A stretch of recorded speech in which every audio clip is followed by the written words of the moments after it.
Let me show you how we can enter and exit the Fastboot mode on POCO M8 Pro. If you want to go to the Fastboot mode, first of all, we need to restart our phone. So we're gonna use the power button. There we go, so power button and volume up button at the same time to open this power menu. And then we're gonna slide down in here to reboot. Once that happens, you want to immediately start pressing volume down button. And keep holding volume down until you see the Fastboot text on the screen. There we go, and it immediately switches from POCO to Fastboot. Now we are in the Fastboot mode.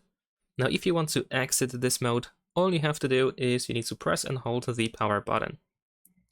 And just keep holding it until the Fastboot text disappears, which usually happens after 7 seconds.